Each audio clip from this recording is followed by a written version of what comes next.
Vous avez vécu un calvaire, un viol le 11 novembre dans le hall de votre immeuble. J'entends des bruits de pas courir derrière moi et en fait je me retrouve plaquée au sol. Une jeune femme qui a été très peu soutenue, qui s'appelle Claire Géronimi. Vous prenez la parole sur RMC pour dénoncer l'insécurité dans laquelle vivent les femmes au quotidien.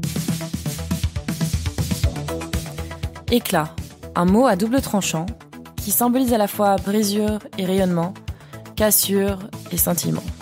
Je suis Claire Géronimi et à la suite de mon agression, j'ai décidé de donner la parole à des personnalités inspirantes pour mettre en lumière leur vision féminine si singulière. Femmes politiques, journalistes, psychologues, avocates ou encore victimes échangeront avec moi sur leurs sentiments et leurs interrogations de notre place dans la société. Je désire également mettre l'accent sur leurs histoires marquantes afin de vous fournir, chères auditrices et auditeurs, les clés vers votre propre éclat. Bienvenue dans le podcast Éclat de femmes. Le corps de ma grand-mère, d'ailleurs, moi je ne l'ai pas vu. Il est avéré qu'elle a été frappée avec une sauvagerie sans nom. Il y a de la colère, évidemment, beaucoup de colère.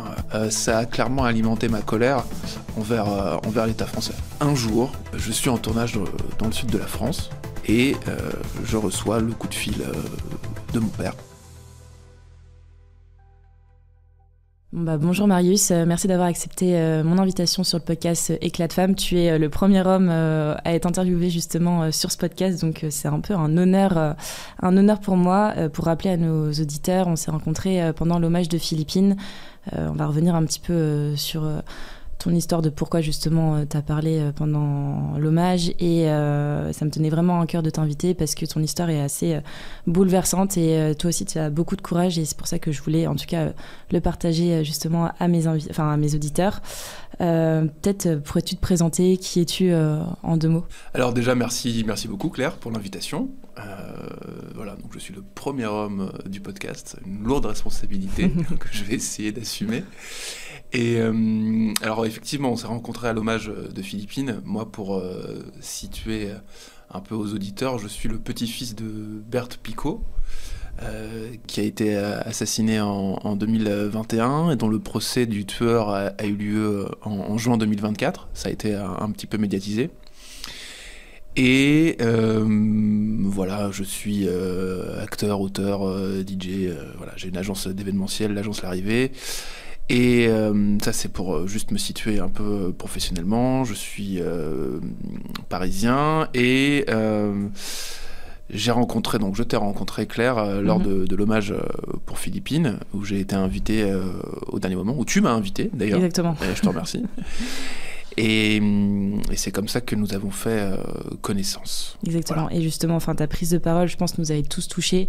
Et même, je sais que quand tu avais parlé sur des plateaux télé aussi, je pense que ça avait touché beaucoup de personnes. Donc, on va revenir un petit peu dessus. Du coup, tu disais que toi, tu portes la mémoire de ta grand-mère et c'est justement pour ça que tu en as parlé un petit peu dans les médias. Déjà, qui était ta grand-mère ? Alors, absolument. D'abord, je rebondis sur ce que tu viens de dire. C'est effectivement le fond de ma démarche et la raison pour laquelle j'ai accepté d'aller sur des plateaux télé pendant le procès, parce qu'il faut comprendre que voilà, on m'a invité sur le plateau de TPMP et chez CNews le lendemain, en plein cœur du procès, qui était un procès très éprouvant. Je pense qu'on aura le temps de revenir là-dessus. Et la démarche, elle était vraiment uniquement de faire vivre la mémoire de ma grand-mère, puisque cette affaire avait été très peu, voire pas du tout médiatisée à l'époque, et que j'avais besoin, dans une démarche de deuil, et puis un peu comme un cri porté à la face du monde, de faire vivre sa mémoire. Donc ma grand-mère Berthe Picot, elle est née en 1930. C'est une Normande, okay. Voilà, qui est donc née pas très très loin de Caen, qui a vu sa maison bombardée pendant la Seconde Guerre mondiale. Sa mère et sa sœur ont été déportées, enfin en tout cas elles ont été enrôlées au CIO et je crois que c'est le CIO. Et elle est partie sur les routes avec sa grand-mère en exode. Voilà, donc une enfance qui a plutôt bien commencé, mais qui rapidement a quand même sombré dans le drame, comme beaucoup de gens à cette époque, surtout dans cette région. Voilà, elle a vécu un peu comme un traumatisme d'ailleurs le fait que pendant cet exode, elle avait ce souvenir marquant de fermiers qui leur refusaient du lait quand ils passaient le long des fermes pour aller jusqu'à Paris. Ça a été... voilà, elle me racontait qu'elle mangeait des rutabagas avec sa grand-mère. Oui. Donc voilà, une épreuve comme on n'imagine plus trop, en tout cas en France, dans certains pays du monde actuellement, la famine, on la connaît. Mais en France, c'est quelque chose de très atypique, on va dire. Et donc ensuite, elle est arrivée à Paris. Ma grand-mère a tenu une friterie, donc elle vendait des frites. Ensuite, je passe rapidement, ma grand-mère a travaillé dans les chais à Bercy, parce qu'il y avait des chais à Bercy. Et ça, c'est vrai qu'on a tendance à l'oublier, mais il y avait des chais à Bercy. Et par la suite, elle a travaillé chez Citroën pendant une bonne partie de sa vie. Et elle a rencontré mon grand-père dans un bal nègre, on appelait ça comme ça à l'époque. C'était des bals en fait où la communauté afro-antillaise se réunissait par amour de la musique et de la danse. Voilà, il y avait des gens qui étaient à l'époque déjà attirés par cette culture autre, et ma grand-mère était une grande danseuse. Enfin, c'est quelqu'un qui adorait la vie, qui était très gourmande, qui était très fêtarde, et voilà, et elle adorait danser. Voilà, elle adorait danser, et c'est vraiment ce qui a, je crois, en tout cas, créé la rencontre, les conditions de la rencontre avec mon grand-père. De cette union est née ma mère. Voilà, avec très rapidement, au bout de quelques années, ma grand-mère et mon grand-père se sont séparés. Ma mère a été élevée seule par donc ma grand-mère. Elles avaient une relation qui était extrêmement fusionnelle. Ma grand-mère, qui avait très peu de moyens, mettait vraiment tout en œuvre pour que ma mère ait la meilleure enfance possible. Elles ont vécu dans différents types d'HLM, avec les toilettes sur le palier pendant des années, dans le 13e arrondissement. Et enfin dans des tout petits appartements, parce que en réalité le HLM elle l'a eu un peu plus tard. C'est d'ailleurs là où elle est morte. Elle a habité cet HLM pendant 40 ans dans le 13e arrondissement de Paris. Et voilà, bon, c'était vraiment quelqu'un qui était extrêmement généreuse avec les gens qu'elle aimait. Elle a permis à ma mère de faire des études. Ma mère n'a jamais manqué de rien. Moi, elle m'a gâté toute mon enfance. Voilà, quand j'étais petit, que mes parents travaillaient, elle faisait 1h30 aller, 1h30 retour pour venir s'occuper de moi. J'habitais Saint-Germain-en-Laye à l'époque. C'est là où j'ai grandi. Et puis même au niveau de son environnement proche, dans le 13e arrondissement, elle aimait énormément les animaux, donc elle était aussi un soutien pour les SDF qui avaient des chiens dans le quartier. Voilà, elle a même fini par adopter celui d'un des SDF qui était décédé dans le quartier. Elle-même était assez active et avait eu pas mal d'animaux. Une branche lui était tombée dessus à Bercy au début des années 2000, et du coup elle avait de plus en plus de mal à se déplacer, ce qui fait que c'était un peu un traumatisme pour elle, et qu'elle avait besoin quand même de rester un maximum active. Pendant le Covid, moi j'étais parisien à cette époque-là, on se voyait quand même assez souvent. Au moment du Covid, elle s'est cassée la hanche. Ça a été très compliqué parce que... J'imagine. Ouais, ça a été vraiment très compliqué. Ça a été une période compliquée pour tout le monde, mais à partir du moment où on avait un proche à l'hôpital, c'était infernal. On ne pouvait pas voir nos proches. Ah bah pendant la période du Covid, c'est le pire. C'est le pire. Donc non, ça a été vraiment compliqué. Finalement, elle s'est retrouvée dans un centre de rééducation dans le 94, et ça s'est pas bien passé du tout, du tout, puisqu'en fait ce centre de rééducation était ni plus ni moins qu'un mouroir où franchement le traitement des personnes, majoritairement des personnes âgées, était plus que limite. Voilà, ma grand-mère a mangé le même repas midi et soir pendant 2 mois. Ouais, c'est ce qu'on devait Mais faire, à notre sidération totale au niveau de ma mère et moi. C'est-à-dire que quand une personne âgée, là, à cette époque-là, elle avait déjà près de 90 ans, vous dit non, ils sont pas gentils avec moi, ils me font manger tout le temps la même chose, et puis que la personne que vous avez au bout du fil vous assure que non, il y a une liste de repas qui ont été mis en place par une nutritionniste. C'est compliqué, quoi. C'est dur de qui croire au final, parce que bon, quand en plus ça, la personne commence à être de plus en plus âgée, des fois elle devient un peu sénile, elle perd la tête, etc. Donc forcément, c'est dur de faire la part des choses. Hein. C'est exactement ça. Totalement. Au final, en creusant et en se fâchant, faut dire les choses, on a fini par avoir la vérité et en fait le traçage des repas qui étaient remis à ma grand-mère, on a découvert qu'elle mangeait effectivement la même chose midi et soir pendant 2 mois. Voilà, ça plus des pensionnaires qui étaient auxquels on mettait des couches mais à tout le monde pour éviter d'avoir à emmener les gens aux toilettes. Ouais. Bon, enfin, je sais que l'hôpital public est dans un état compliqué, mais quand on le vit vraiment, quand on le vit, c'est difficile à accepter. Ouais, c'est très difficile à accepter.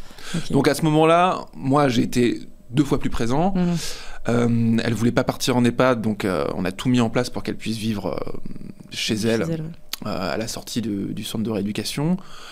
On a mis en place donc des visites d'aide ménagère, des repas à domicile, des visites de kiné, voilà. Bon, tout un balai comme ça de personnel soignant. Pour qu'elle puisse au moins habiter toute seule chez elle. Pour qu'elle puisse habiter toute seule chez elle, absolument, qu'elle soit un minimum indépendante. Ouais. On a mis en place un lit médicalisé qu'elle n'utilisait pas parce qu'elle avait du mal à se déplacer, donc en fait elle dormait dans son fauteuil. Mais comme je pense beaucoup de personnes âgées... qui ont du mal tout simplement à pouvoir faire...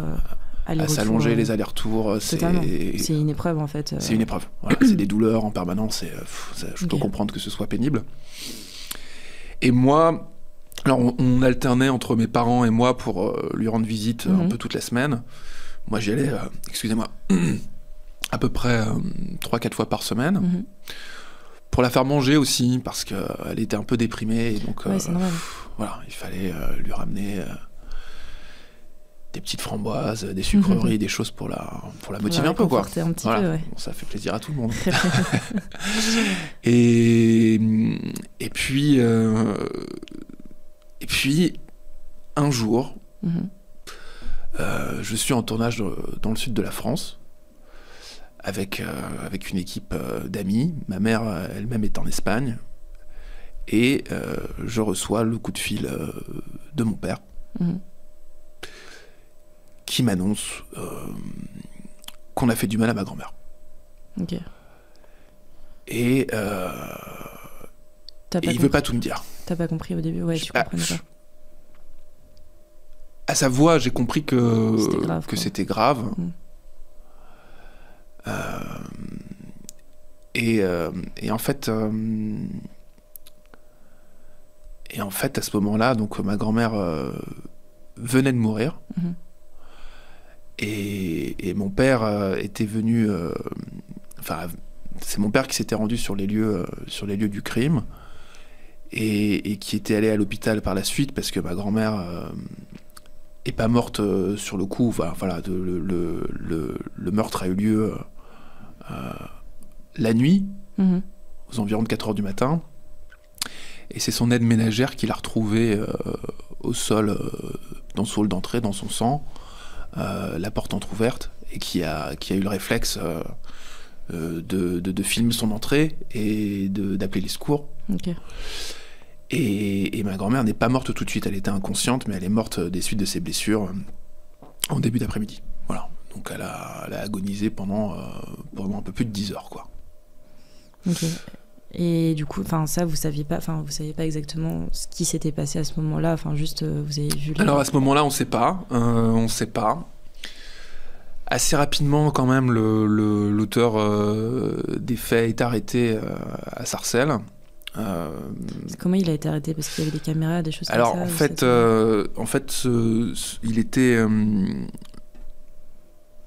il n'a pas été arrêté pour ce fait, en fait. Il n'a pas été arrêté pour le meurtre.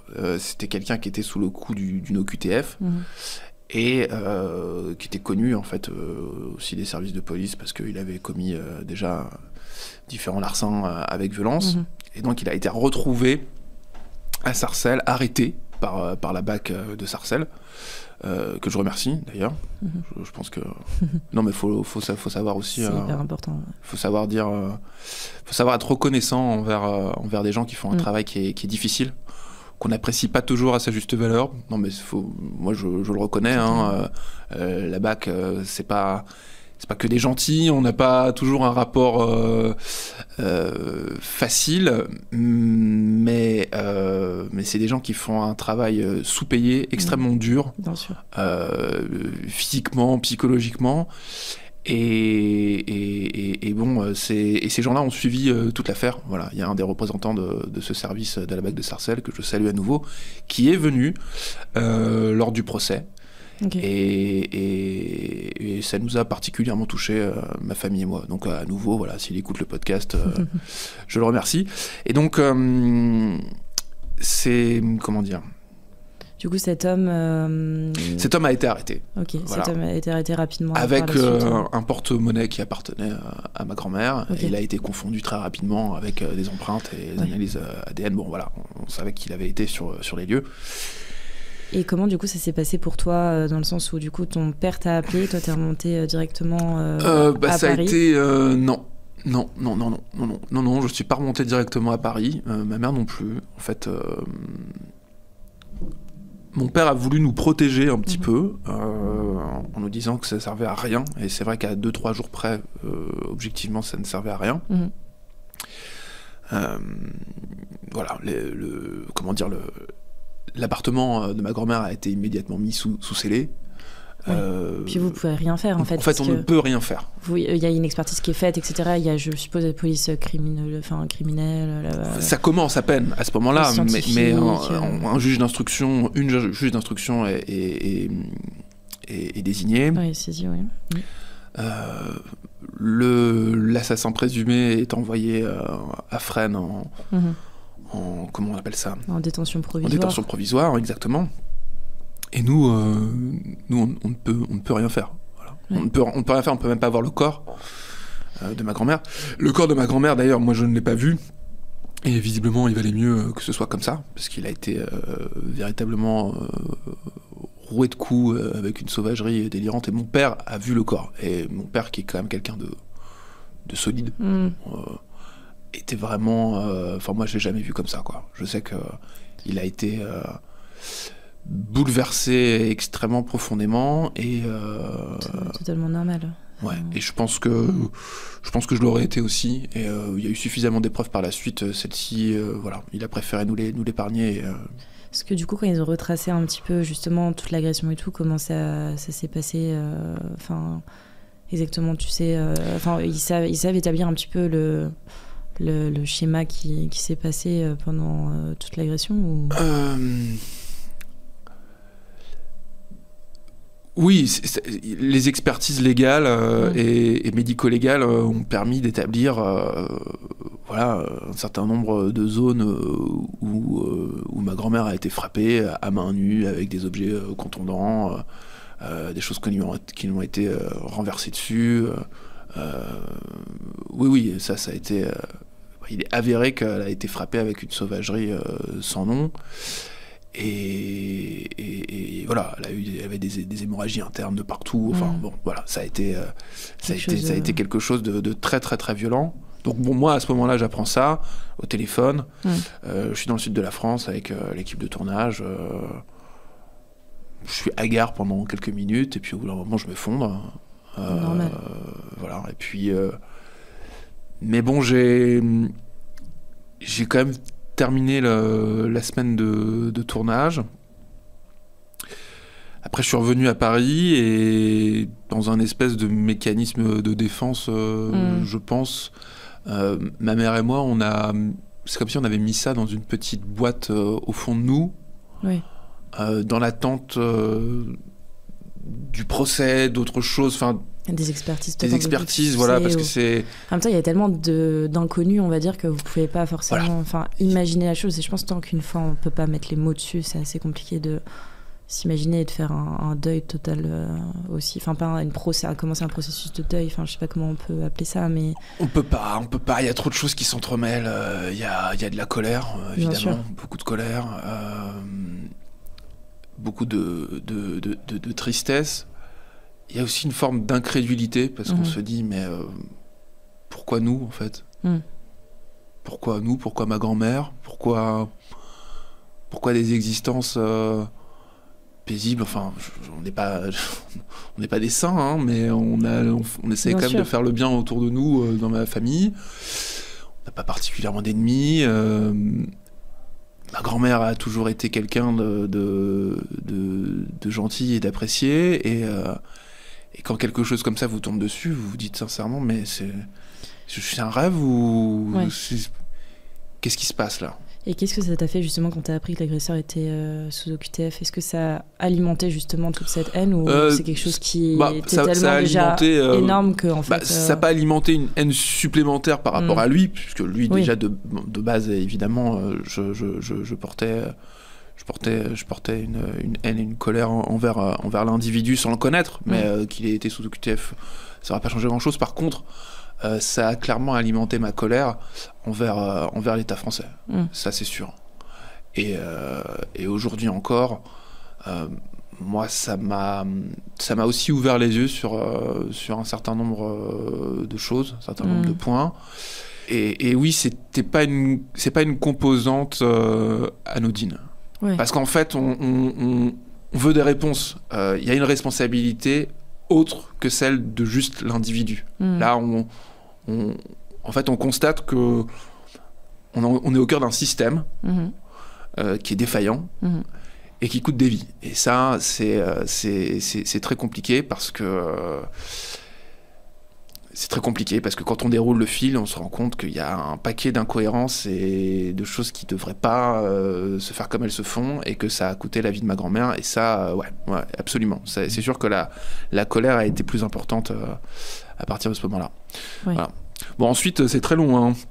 Et du coup, on en reviendra après justement de cette colère un petit peu contre tout le système, on va dire, français.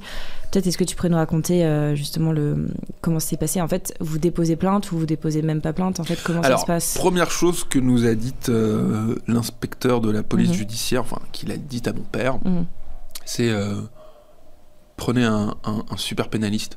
Okay. Sinon, il va prendre 5 ans, il va en faire 3. Ouais. Voilà. C'est la première chose que nous a dite cet homme-là, qui par ailleurs était très investi, lui et son équipe, dans la découverte du coupable. Voilà. Ils nous ont dit, on a tous une grand-mère, on est tous extrêmement touchés. Bien sûr. Voilà, une fois de plus, j'ai pas vu le corps de ma grand-mère, mais étant donné la sauvagerie... je pense que personne peut rester indifférent à ça, et quand son médecin... Totalement. Voilà, donc non, une fois de plus, franchement... Du coup, vous n'avez même pas pris un avocat commis d'office au final, vous avez dû prendre dépenser à vos frais en plus de ça pour absolument financer un avocat, alors que... Ouais. On a découvert par la suite qu'on aurait pu avoir des facilités avec l'avocat de notre mutuelle, parce qu'on était à la Maïf, mais moi j'ai pas voulu... En fait, à partir du moment où j'ai su que vraiment la qualité de l'avocat allait pouvoir faire une différence. Faire la balance et tout. J'ai eu la chance, il y a presque 15 ans, de travailler pour un cabinet d'avocats avec Maître Chabert, qui était devenu un ami, et qui est un grand pénaliste. Et c'est la personne à laquelle j'ai immédiatement pensé. Et donc c'est lui et sa collaboratrice Romy Laurent qui ont pris l'affaire en main. Et je suis absolument satisfait de ce choix. Et si c'était à refaire, je ferais exactement la même chose. Voilà, parce que c'est très important de se sentir bien accompagné. Totalement. C'est hyper important. Je sais que toi... Oui, moi je sais que j'ai eu la chance de pouvoir choisir mon avocat, mais il y a plein d'autres victimes avec qui je parle qui, elles, n'ont pas la chance de choisir leur avocat ou leur avocate, et elles se retrouvent avec des personnes qui sont pas du tout professionnelles. Enfin, Là, c'est encore différent parce que nous, on raconte vraiment la vie intime sur notre propre personne. Donc, faut être vraiment en confiance avec... c'est limite un psychologue au final, parce qu'il connaît vraiment toute notre vie de A à Z. Pour les familles de victimes, je pense que c'est aussi hyper important pour se sentir vraiment très bien accompagné. Mais je pense pas que vous ayez dû raconter vos vies non plus avant, etc. Voilà. Je pense que les choses étaient tellement fatales et brutales surtout, que la famille ne rentrait pas en jeu là-dedans non plus. Toutes les preuves étaient déjà là aussi. Donc voilà. Et du coup, après, comment ça s'est passé justement le procès? Tu m'avais dit que ça s'était décalé une fois, etc. Alors, et ça a été un long parcours, parce que donc... très rapidement, une juge d'instruction est désignée, on la rencontre, ça se passe bien, on découvre cette femme qui nous fait bonne impression, qui a l'air investie, qui veut mettre en place des reconstitutions. Alors bon, on nous rend toujours pas le corps de ma grand-mère, ça a été très long. Ah oui. Ouais. Okay. Ouais, parce qu'il y avait des expertises supplémentaires qui devaient être faites. Ça a duré combien de temps ? Oula, ça a duré pas mal de semaines quand même. Okay. Alors ma grand-mère a été incinérée, elle est d'ailleurs au Père-Lachaise. Mais parce qu'on a fini par réclamer le corps, ça prenait vraiment trop de temps. Et c'était compliqué pour nous aussi de laisser ce corps... Bien sûr, et pour le respect de la famille aussi. Voilà, ça devenait vraiment lourd. En fait, pourquoi est-ce que des expertises continuent d'être faites ? C'est parce que pour prouver le viol, en fait, tout simplement. On pourra revenir là-dessus, mais en fait, le viol a eu lieu. Il y a eu un viol. Comment dire, ça n'a même pas été retenu au moment du procès, puisqu'en réalité, ça n'aurait pas fait de différence en termes de... Ouais, mais c'est quand même quelque chose... Oui, alors, en fait, on a décidé avec l'avocat, étant donné que voilà, il y avait des expertises qui n'avaient pas pu être faites, parce que justement, on avait fini par récupérer le corps, qu'en réalité, les débats rajouteraient de la douleur à la douleur, mais qu'en réalité, sur le verdict final, ça n'aurait pas fait de différence. Oui, alors après, c'est des choses un peu techniques, je ne veux pas perdre non plus les auditeurs et les auditrices, mais c'est la raison pour laquelle on en a... Ça n'a pas vraiment... Ça a fait partie des débats, mais ça n'a pas été... Je sais même plus comment le dire, mais voilà. Okay. Je sais pas si c'est très clair. Du coup, c'est ça. Du coup, le procès, il y a eu une juge d'instruction qui a été. Donc voilà, je reviens là-dessus. Il y a une juge d'instruction qui a été désignée. On la rencontre. Elle prévoit donc des reconstitutions avec l'assassin. Et puis. Il se passe pas grand-chose. Tout est systématiquement repoussé.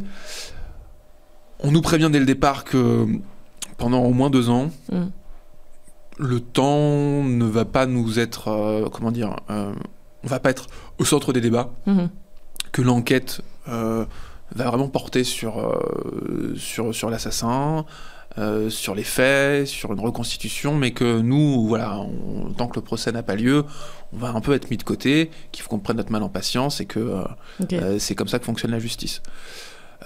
Donc voilà, on l'accepte, de toute façon on n'a pas tellement le choix. Mais tout prend beaucoup de temps, les délais sont rallongés systématiquement, et un beau jour on nous dit que la juge d'instruction change. Parce que en France il y a un roulement des magistrats, voilà, de la justice, et que ça fait partie de notre système. D'accord. Et que donc voilà, le dossier va être repris par quelqu'un d'autre. Donc encore plus long limite après. Alors parce que... déjà ça rallonge encore effectivement les délais. Des expertises qui devaient avoir lieu n'ont finalement pas lieu du tout, mais on ne sait pas pourquoi. Peut-être parce qu'on n'a juste pas eu le temps ou qu'il y a trop d'affaires à traiter. Mais voilà, il y a des reconstitutions qui devaient avoir lieu qui n'ont pas eu lieu. Et puis on rencontre à nouveau une juge d'instruction et on a l'impression que voilà, 1 an et demi est passé et que c'est rien fait quoi. Alors il y a donc un an et demi, on finit par lever les scellés sur l'appartement de ma grand-mère en nous disant que voilà, on peut récupérer les affaires et que donc l'appartement doit être vidé puisqu'il appartient à l'office HLM et qu'il faut rendre l'appartement. Voilà. Entre-temps, on avait donc évidemment coupé toutes les factures d'électricité, de gaz. Ça, faut penser à le faire. C'est un détail. Hein. Ouais, mais c'est quand même une charge mentale au final après qu'il faut... Et puis, il faut le faire très vite. Parce que sinon, on se retrouve effectivement à payer des charges pour un appartement sous scellé. Bon, c'est un point de détail, mais c'est pas... l'État qui va prendre en charge après au final ces factures. C'est à nous d'y penser et de faire les démarches. Et donc une entreprise de nettoyage est dépêchée par la juge d'instruction pour procéder au nettoyage de l'appartement. Parce qu'il y a eu les faits, mais il y a aussi le relevé d'empreintes, des équipes médico-légales qui ont été sur place, et que donc, voilà, il y a des entreprises qui sont spécialisées là-dedans, dans le nettoyage de scènes de crime. Et qui sont financées justement par... Et qui sont financées, absolument. Ouais. Okay. Et donc on arrive sur les lieux sur l'appartement, dans l'appartement, et là on réalise que absolument rien n'a été fait. C'est-à-dire que l'entreprise n'est pas venue. Ok. L'entreprise n'a pas nettoyé l'appartement. Du coup là vous appelez la juge d'instruction ou comment? Et il n'y a rien à faire. Bah voilà, ils sont pas venus. De toute façon, l'appartement, il faut le rendre. On a un délai à ne pas dépasser. Il faut que ce soit vidé, sinon on va payer. Des pénalités quoi. Voilà, des pénalités assez élevées. Okay. Donc on n'a pas le choix. Je rentre dans l'appartement avec mon père et là, dans le hall d'entrée, on a le sang séché de ma grand-mère au sol. Mais voilà, ça fait 3 ans qu'il y a son sang séché sur le sol. Enfin, je dis une bêtise, plus de 2 ans à ce moment-là, parce que c'était en 2023. Et il y a de la craie noire un peu partout qui a servi au relevé d'empreintes. L'appartement est dans l'état post-crime, c'est-à-dire... le frigo renversé, les meubles cassés, renversés, rien n'a été rangé. Mais en tout cas, quand je pénètre dans l'appartement, moi qui ai connu ma grand-mère extrêmement ordonnée, limite maniaque de la propreté, enfin je dis limite maniaque, c'est pas limite, c'est complètement maniaque. Voilà, on a tous quelqu'un comme ça dans notre famille. Et c'était vraiment quelqu'un qui accordait une attention particulière à ça. Enfin, je me souviens que je pouvais même pas me laver les mains dans la cuisine. Si je mettais de l'eau par-dessus l'évier, je me faisais taper sur les doigts. Donc là, de voir l'appartement son dessus-dessous, c'est... Ouais, et 2 ans après, vous avez dû faire un saut dans le temps tout a dû être... Oui, et puis moi, c'est la première fois que je venais sur les lieux du crime. Mon père était donc venu, et là, moi, c'était la toute première fois, et je réalise la violence de ce qui s'est passé.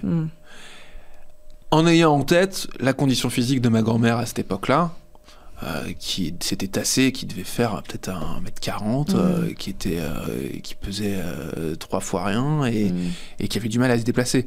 Donc là, je réalise le calvaire qu'elle a dû vivre. Ça a dû faire un choc. Et il y a des traces partout, il y a des couches sales, du sang. C'est très compliqué. Donc là, on entreprend de récupérer toutes les affaires qu'on peut récupérer avec des allers-retours en camionnette et puis de mettre à la poubelle tout le reste. Voilà. Ça a été 2 grosses journées de travail. Et vous avez tout nettoyé À main nous-mêmes, ouais. Wow. Ouais. On a tout vidé, tout nettoyé. Ok. Bon. Est-ce que c'est à nous de faire ça ? J'ai quand même de sérieux doutes. Mais ça, vous en avez parlé après pendant le procès, justement, ou c'est quelque chose qui était dans tous les cas peu importe, il faut pas faire de vagues et puis où ça servait à C'est rien. pas qu'il faut pas faire de vagues, c'est qu'en fait on n'a pas vraiment eu l'opportunité d'en parler, puis que c'est vrai que c'était pas le sujet en fait, tout simplement. C'était pas le sujet. Parce que souvent les procès sont pour l'agresseur et non pour les victimes. C'est ça qui est dommage. On nous invite à parler, oui. Mais à parler de notre grand-mère, enfin de ma grand-mère et de la mère de ma mère, mais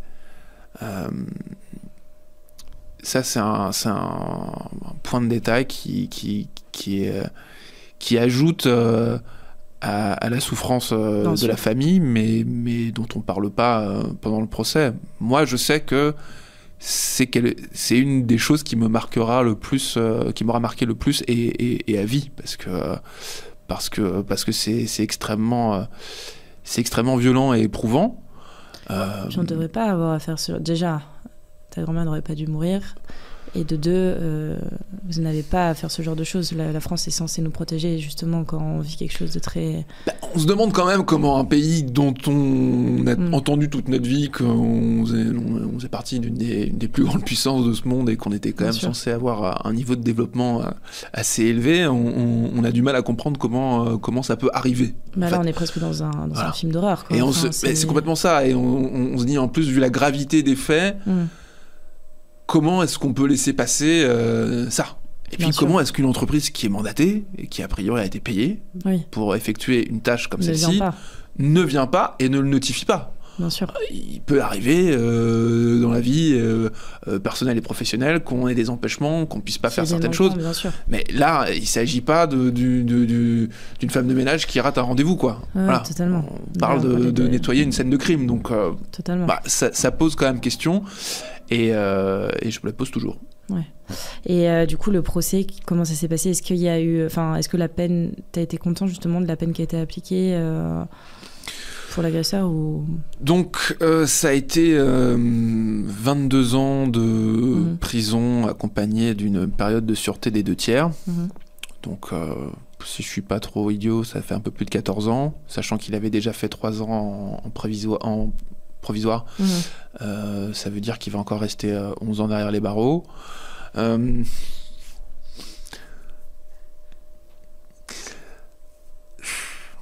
À l'échelle de la justice française, en tout cas des peines prononcées en France, c'est un jugement juste, entre guillemets, enfin en tout cas qui, à l'échelle des peines prononcées en France, est une peine, une sanction qui vaut pour reconnaissance du préjudice. Voilà, je vais le dire comme ça. Je prends beaucoup de pincettes pour le dire, mais c'est comme ça que je le ressens. Est-ce que 14 ans de prison, je dis 14 ans parce que, bon, malheureusement, on ne sait pas s'il va faire l'intégralité de sa peine. Pour une vie volée, non. Est-ce que ça les vaut ? Non. Évidemment que non. Mais de toute manière, la justice française n'est pas une justice réparatrice. Enfin, faut le comprendre, quoi. Voilà. L'idée, c'est pas de nous rendre ce qui nous a été volé, puisque de toute façon, c'est impossible. Mais en fait, au bout de 3 ans, déjà, on n'est plus dans... Enfin, je parle pour nous, en tout cas, notre famille. On n'est plus dans un sentiment de vengeance. Enfin, la vengeance, c'est quelque chose qui en général, est un sentiment très vif, brûlant, mais qu'on a du mal à tenir sur la durée. C'est un processus de deuil, et bien sûr, on passe par des phases de vengeance. Enfin, s'il y a eu un certain meurtre ou quelque chose comme ça, des phases de pleurs, des phases de haine, etc. Mais après, ça pèse au final. Donc, ça épuise, en fait. C'est un sentiment totalement. Qui épuise. Et pour avoir discuté avec quand même d'autres familles de victimes, je vois bien que c'est pas quelque chose de fréquent. La plupart des familles, à un moment, elles sont plus dans une démarche de vengeance, justement. Elles cherchent juste à pouvoir faire leur deuil. Alors, le deuil, qu'est-ce que c'est ? C'est compliqué, hein, même ce mot, deuil. Oui. Ça veut tout et rien dire. On peut faire le deuil d'avoir loupé une opportunité, on va faire le deuil de quelqu'un. Enfin, c'est quelque chose qui est C'est quelque chose qu'on porte, ça. C'est quelque chose qu'on porte et qu'on portera à jamais. Après, faut que ça... En fait, c'est l'acceptation de quelque chose, d'un événement qui a été un peu traumatisant. Vous avez justement, avec ta famille, vous pensez que vous êtes ressoudés avec... Enfin, encore plus soudés qu'avant, ou comment ça s'est un peu fonctionné? On a toujours été très soudés. Ouais. Ça n'a rien changé, ça l'a juste prouvé. Mais on est une famille très soudée pour des raisons déjà mathématiques, puisque moi je suis fils unique, ma mère est fille unique, mon père est fils unique adopté, et avant le meurtre de ma grand-mère, on était 4 au total dans ma famille, frères, sœurs, cousins, cousines confondus. Donc voilà. Il fallait pour te dire que dans tous les cas, on était une petite famille très soudée. Moi, mon père aimait beaucoup sa belle-mère, ma grand-mère, et vraiment, on était déjà une petite famille très très soudée. Et à présent qu'on n'est plus que 3, on l'est toujours, et on a été... non, il n'y a pas eu de dissension ou de... On est restés soudés pendant toute la période pré-procès, procès. Puis ça doit être dur en tant que famille. Enfin, comment dire, moi j'ai discuté avec beaucoup de victimes et de victimes directes, et même moi étant une victime directe, je pense que c'est totalement différent le processus de reconstruction pour des familles de victimes, d'autant plus quand justement la victime est décédée. Enfin, c'est vrai que ça doit être assez compliqué, et puis on est encore moins supporté aussi, je pense. Enfin, on est vraiment mis à l'écart. Moi, c'est pour mes parents que j'avais peur. J'ai vraiment eu peur que ça les détruise. Totalement. Moi, je savais que je m'en sortirais, parce que quelles que soient les difficultés dans l'existence, j'en ai eu. Je sais que j'ai la possibilité de survivre, mais j'ai eu peur pour mon père qui a assisté à des choses auxquelles moi j'ai pas eu à assister, bien sûr. Et qui somatise beaucoup. On est une famille qui somatise énormément, donc j'ai eu peur que ça... Non mais c'est con, mais c'est con, on se dit... Est-ce que ça va provoquer un cancer, totalement. Une soudaine dépression à un âge... mes parents font beaucoup plus jeunes que leur âge, mais enfin, mon père a 70 ans. Ouais, moi justement, j'avais discuté avec une victime qui, elle, ne voulait pas en parler à ses parents parce que sa mère avait déjà une maladie assez rare, etc. Et elle avait peur que ça l'impacte encore plus au final. Voilà. Donc forcément, un événement traumatisant, c'est pas anodin.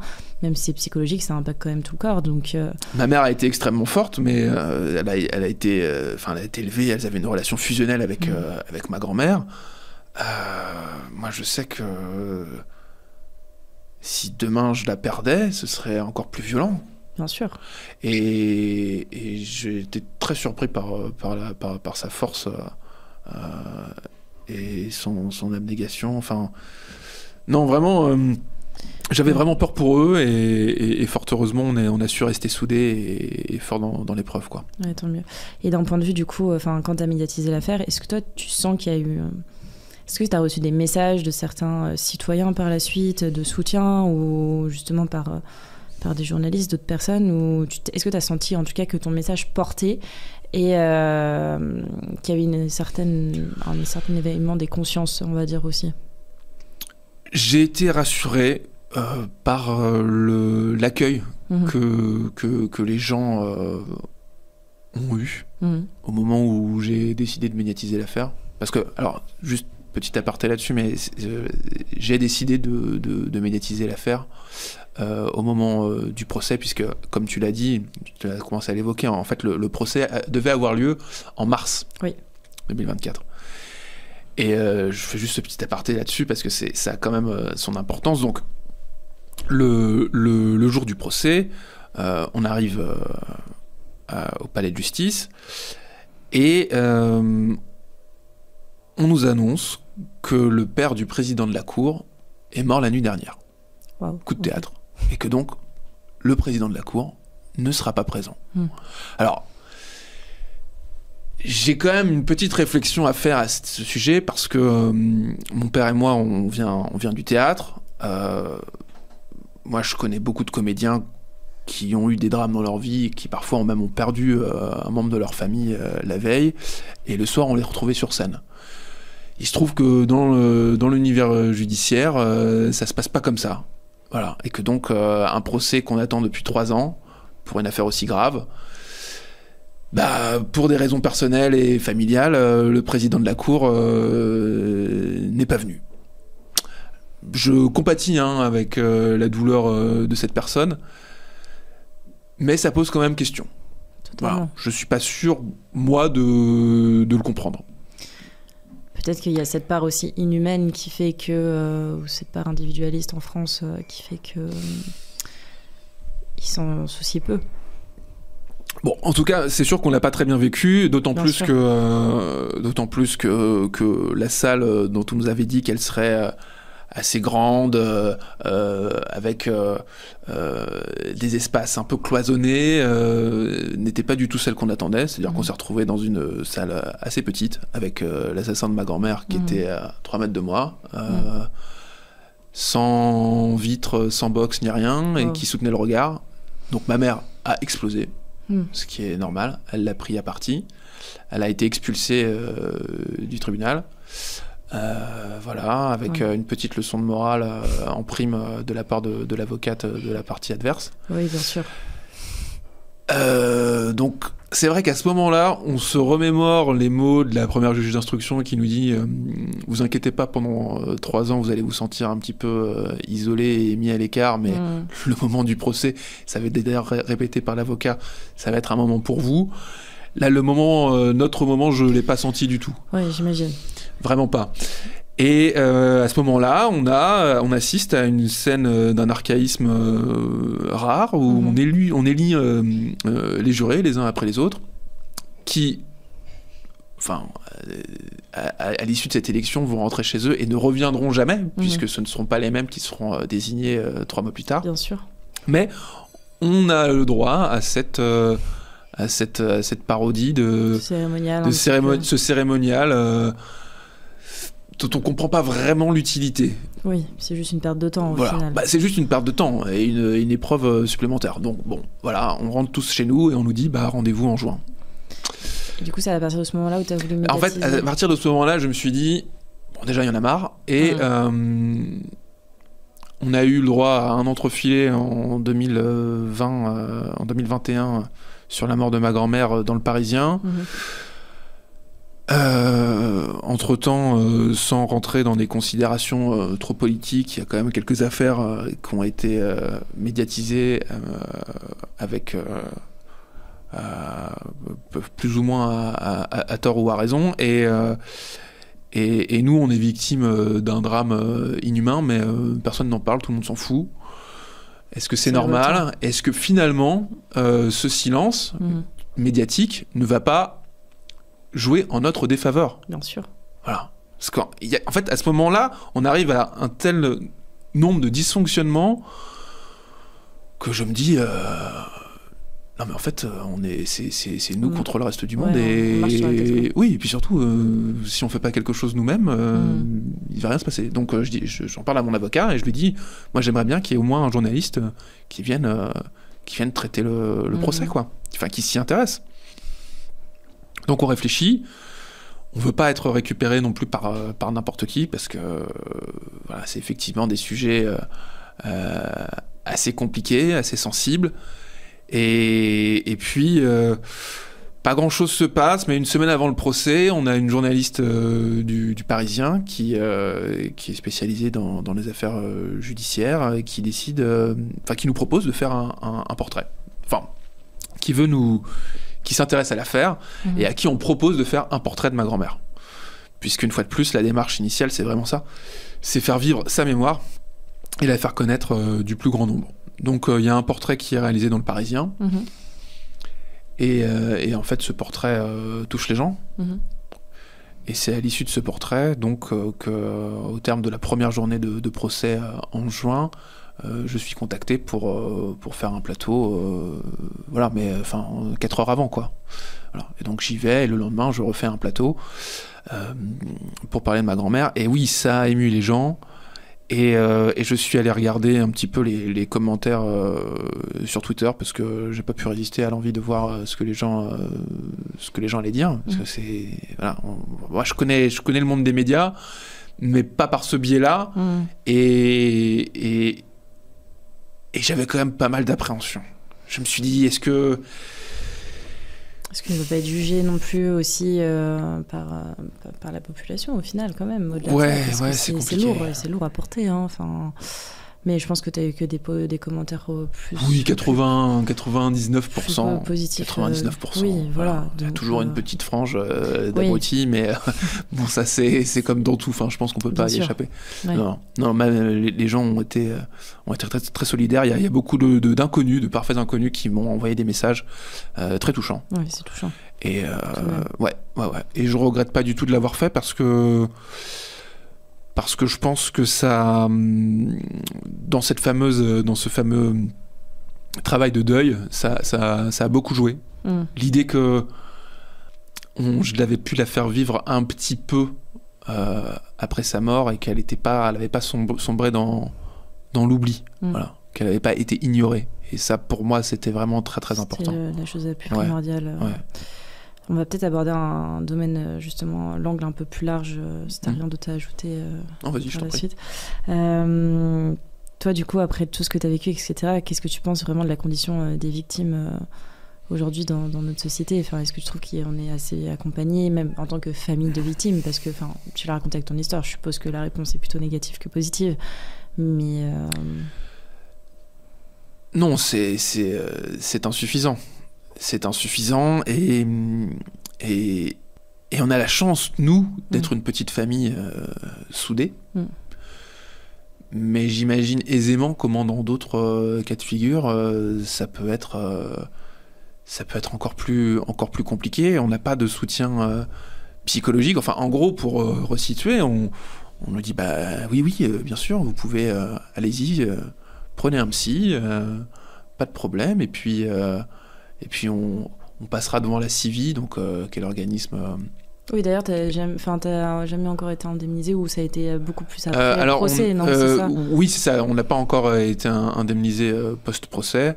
Voilà, c'est hallucinant parce que du coup la CIVI, pour expliquer aux auditeurs, c'est un fonds pour d'aide aux victimes qui a été créé et au final en fait c'est quand les agresseurs ne sont pas solvables, sauf qu'on nous promet un petit peu mondes et merveilles quand justement en tant que victime qu'on peut prendre des psychologues, etc., et qu'on va se faire rembourser après par la CIVI, mais déjà les remboursements sont très longs, donc il faut tout dépenser par soi-même, et en plus de ça, au final en fait on n'a jamais la somme qu'on peut espérer. On va avoir 10% de ce qu'on a dépensé, oui, c'est ça, ça ne dédommagera jamais déjà les dommages psychologiques et d'autant plus les dommages financiers, donc bien sûr.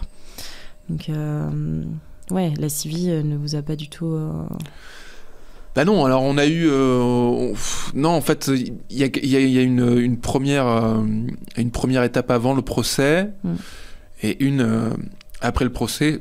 Bon, là je sais que mes avocats sont sur le coup. C'est effectivement toujours assez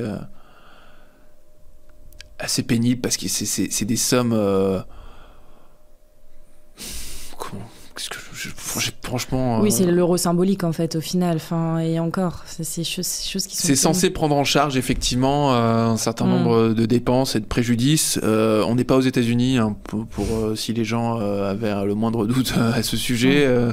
Voilà, on parle pas de. C'est effectivement pour les gens qui sont insolvables et tout ça fait l'objet de tractations. Je ne vais pas rentrer trop dans les détails de ce truc-là parce que c'est pas très au point. À la base, c'était un organisme, si je ne dis pas de bêtises, qui a été créé suite aux attentats en France en début du XXIe siècle et qui a été un peu dévoyé. Et tout ça mériterait d'une refonte. Voilà, c'est ce que je pense. Et en tout cas, pour en revenir aux aides psychologiques, il y en a pas d'office, quoi. Voilà. Alors un avocat d'office, très bien, mais est-ce qu'il pourrait pas y avoir peut-être des psys d'office? Ça, c'est Je une des pense défaillances. que ça pourrait servir. Nous, on s'en est sortis. Moi, j'avoue que j'ai utilisé la stratégie du sous le tapis. Ouais. Voilà, la stratégie de l'autruche, ou en tout cas des yeux bandés. Voilà, quand il y avait quelque chose qui me prenait aux tripes, je le mettais de côté. Voilà, parfois au détriment d'autres choses dans ma vie personnelle, mais on fait comme on peut. Je suis pas un grand consommateur de soins psy. Dans ma vie, ça a été assez rare, mais peut-être que ça aurait pu faire du bien. Voilà, moi j'ai fait quelques petites séances d'hypnose pour essayer de recalibrer un peu certaines choses, et d'ailleurs c'est pas terminé, mais oui, c'est vrai que malheureusement aujourd'hui il n'y a aucune vraiment mise en place d'un système psychologique, vraiment d'une cellule quand on vit des choses atroces, donc c'est vrai que c'est assez... Il y a un gros problème en France, au niveau des soins psychiatriques, on voit bien qu'il n'y a même plus assez de place dans les HP. On a de plus en plus de fous dans les rues, et visiblement, on n'a pas on n'a pas le pool de professionnels dans le service public à mettre à disposition des victimes. C'est peut-être un truc sur lequel il faudrait travailler, non ? On va travailler dessus. On va travailler dessus. Et avant-dernière question, je pense que c'est hyper intéressant aussi de te partager, que tu nous partages ton avis en tant qu'homme. Qu'est-ce que toi tu penses de la condition féminine aujourd'hui dans notre société ? Alors, la condition féminine, c'est très large question, et donc je me permettrai pas de l'aborder sous tous ces aspects, ou de donner quelque chose de trop général. Voilà, je prends beaucoup de pincettes, attention, je suis le premier homme sur ce podcast. Attention. Ça va être éclat de femme, là je n'ai pas vraiment le droit à l'erreur. Non mais, sans froisser personne, et de toute façon il n'y a pas de raison de le faire. Je pense que la question de la place de la femme et du traitement de la femme, c'est particulièrement d'actualité. Enfin, on le voit tous les jours, voilà, avec le procès Mazan, les différentes itérations et réitérations de MeToo, les formes de féminisme assez divers, qui parfois sont même diamétralement opposées, et puis les violences auxquelles sont sujettes un certain nombre de nos concitoyennes. Moi, c'est plus sur ce chapitre-là que je vais pouvoir m'exprimer.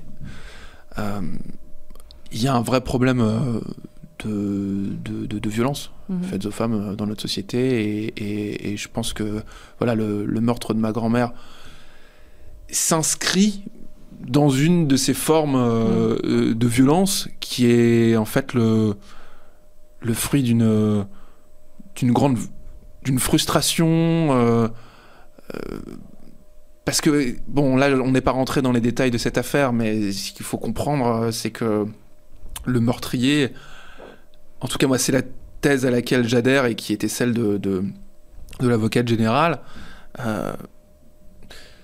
le meurtrier qui a effectué une passe, qui s'est prostituée en fait avec un homme de l'immeuble, s'est senti humilié à l'issue de ce rapport, où on lui a proposé en gros de passer d'actif à passif, et s'est enfui en claquant la porte, avec une consommation d'alcool probablement dérégulée, et il a tapé à toutes les portes. Je sais pas comment il est rentré chez ma grand-mère, mais quand je parlais du viol en début d'interview,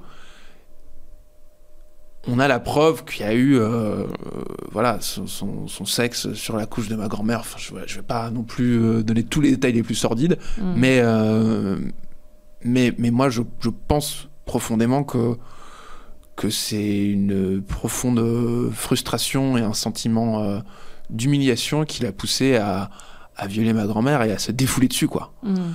Et je pense que ce problème de frustration d'être humain, d'homme, est à l'origine d'une grande violence. J'enfonce peut-être des portes ouvertes, hein. Je déroule les choses comme ça me vient. Je suis navré, mais c'est quelque chose dont la société doit s'emparer. Et moi, je crois beaucoup à la théorie. Je l'avais abordé lors de mon discours. Je crois à la théorie de la vitre brisée. Voilà, c'est ça. Okay. C'est ça, la théorie de la vitre brisée. En fait, c'est une théorie qui est venue des États-Unis et qui a permis, dans les années 80, de réhabiliter la ville de New York, qui était une ville où régnait une grande criminalité. Et l'idée, c'est que le fait de ne pas réagir aux premiers signes de désordre et de violence, ça envoie un signal en fait à ceux qui voudraient aller plus loin. Et on parle beaucoup de manque de sévérité dans les jugements, de laxisme. Et en fait, si on continue à permettre à des hommes violents qui ont déjà été reconnus pour des faits de violence d'agir en toute impunité, ou en tout cas avec des peines qui ne sont pas à la hauteur du préjudice qu'ils ont causé, on envoie un message de permissivité, quoi. Totalement. Et cette fameuse théorie de la vitre brisée, ça veut dire que si on laisse un immeuble avec une vitre brisée sans la remplacer pendant des semaines, je résume grossièrement, en fait, ce message de permissivité va faire que de plus en plus de vitres de cet immeuble vont être brisées. Alors que si on la répare tout de suite, en fait, ça envoie un signal ça envoie le signal qu'on laisse pas faire, quoi.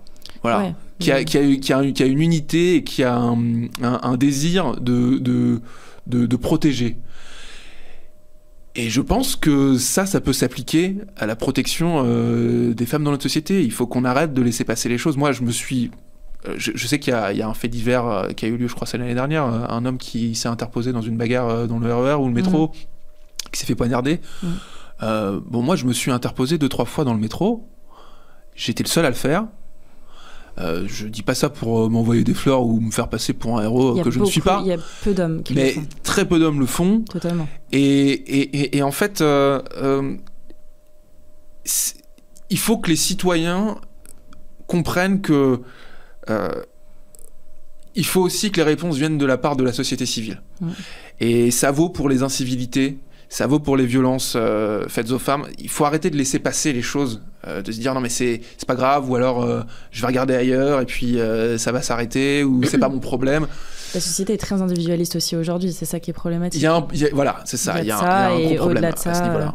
Il y a le problème de l'État en tant que tel qui ne fait plus peur non plus sur les agresseurs, et les peines sont tellement minimes, et au final un agresseur demain va se faire enfermer en prison pour avoir commis un vol, et il va être relâché au final 6 mois plus tard, et après il va commettre encore quelque chose de plus grave parce qu'il se dit tant pis, il veut franchir la ligne, la dernière ligne en fait, et c'est hyper c'est vrai on se sent pas du tout protégé, en tout cas en tant que femme en France, mais non, même en tant que citoyen lambda, je pense, en tant qu'homme, ça doit être aussi après, c'est différent, mais au-delà de ça, en tant que femme, on est souvent plus faible qu'un homme, en tout cas, et c'est vrai qu'on se sent beaucoup moins protégé. Moi, j'ai vécu 12 ans à Barbès. J'allais chercher mes copines au métro en permanence, parce que si je le faisais pas, elles subissaient des agressions verbales sur le chemin entre le métro aérien et mon appartement. Et à partir du moment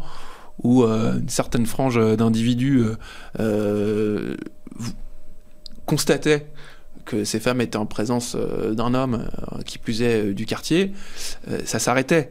Alors, c'est déjà, ça c'est triste, bien sûr. Mais c'est aussi à nous de montrer l'exemple. Hein.